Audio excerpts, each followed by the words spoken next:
Are you looking for peace of mind at your doorstep? Look no further. With the Blink Video Doorbell, your home's entrance is always within your control.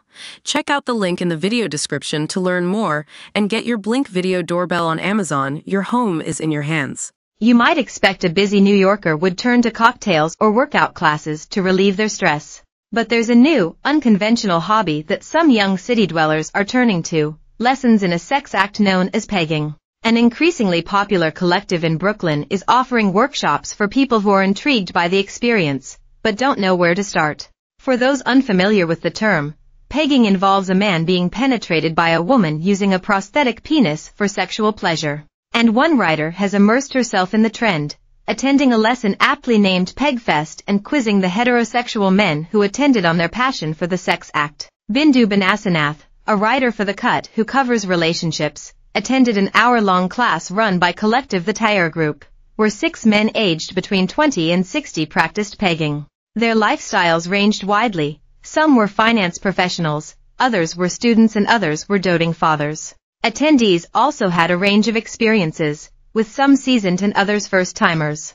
The classes are led by dominatrixes, who also teach other workshops about bondage, foot fetishes, and role play. For 1 hour only, these women show their pupils, or submissives, the ins and outs of sex acts involving the rear end. Ms. Banasanath watched as Mistress Red, the dominatrix leading the night, explained how to safely clean the anus and locate the prostate. Next, Mistress Red entered into the tutorial phase of the night, in which participants learned whether or not their sphincters were relaxed enough to accommodate a sex toy, or whether they were still in the training phase. Then one by one, the dominatrixes assessed their pupils' muscles using their fingers, protected by latex gloves and condoms. Though Mistress Red said pegging nights weren't her favorite to instruct, she had some positive things to say. There's this sort of very fun gender switch that happens.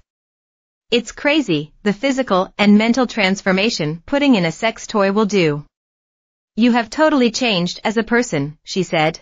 Ms. Tyre, the founder of the group, said that the practice allows men to relax and be a whole. It's difficult to know how common pegging is, since what happens in the bedroom often stays in the bedroom. But searches for the term have increased steadily over the past 20 years, peaking in July of 2022, according to Google data. Simply put, pegging stimulates the prostate, the sensitive bean-sized gland that sits beneath the bladder in the male body, pressing up against the rectum. Penetrating the anus can therefore to an orgasm that's similar, physiologically, to the female orgasm. Though many people associate prostate play with homosexual relationships, pegging is usually a heterosexual act. The dungeon has been opened for visitors in the Prospect Lefferts Gardens neighborhood of Brooklyn since September 2023. Ms. Tyre's group was previously pushed out of a different Brooklyn neighborhood in 2019, after neighbors complained the collective brought weirdos and perverts to the area.